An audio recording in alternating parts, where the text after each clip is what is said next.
দিয়েছিলেন। জুলাই গণঅভ্যুত্থানে পাবনার রাজপথ রক্তে রঞ্জিত হয়েছিল। আমরা সেই শহীদ জাহিদ এবং নিলয়কে স্মরণ করছি। শহীদ জাহিদ এবং নিলয় হত্যার বিচার চাই। শহীদ জাহিদ এবং নিলয়ের খুনিদেরকে গ্রেফতার করা হয়েছে, কেন করা হয়নি? গণহত্যাকারীদের অবশ্যই বিচারের আওতায় আনতে হবে। পাবনাবাসী, আমরা বলেছিলাম জুলাই গণঅভ্যুত্থানের পরে এই যে ফ্যাসিস্ট হাসিনার রাষ্ট্রপতি, সেই রাষ্ট্রপতি দায়িত্বে থাকতে পারে না। এই প্রজন্ম শেখ হাসিনাকে হটাতে পেরেছে, কিন্তু বাংলাদেশের রাজনৈতিক দলগুলো সেই প্রেসিডেন্ট চুপ্পুকে সরাতে ভয় পেয়েছে। গণঅভ্যুত্থানের সাথে যারা প্রতারণা করেছে, জনগণের সাথে প্রতারণা করেছে। বন্ধুগণ, আমরা স্পষ্টভাবে বলেছিলাম গণঅভ্যুত্থানের পরে আমাদের মিডিয়ার সংস্কার লাগবে, পুলিশের সংস্কার লাগবে, আমলাতন্ত্রের সংস্কার লাগবে, সেনাবাহিনীর সংস্কার লাগবে।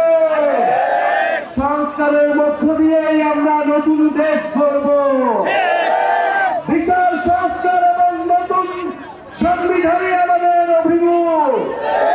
আমরা বলেছিলাম অভ্যুত্থানের মধ্যে স্কুল কলেজে বাংলাদেশের প্রতিটি দেওয়ালে দেওয়ালে আমাদের তরুণরা, আমাদের ছাত্ররা যে গ্রাফিটি লিখেছিল, সেই গ্রাফিটির মধ্য দিয়ে নতুন সংবিধান লেখা হয়ে গিয়েছে। আপনারা কি দেখেছেন সেসব গ্রাফিটি? সেসব গ্রাফিটির মধ্যেই বাংলাদেশের মানুষের আকাঙ্ক্ষার কথা লেখা হয়েছিল। প্রিয় পাবনাবাসী, আমরা বলতে চাই আপনার আগামীর সংবিধান আপনারা আমরা মিলে একত্রে রচনা করব।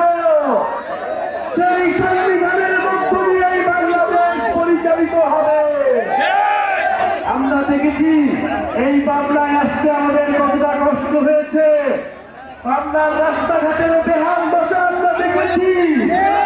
আমরা শেখ হাসিনার উন্নয়নের গল্প আমরা পাবনায় এসে প্রত্যক্ষ করেছি।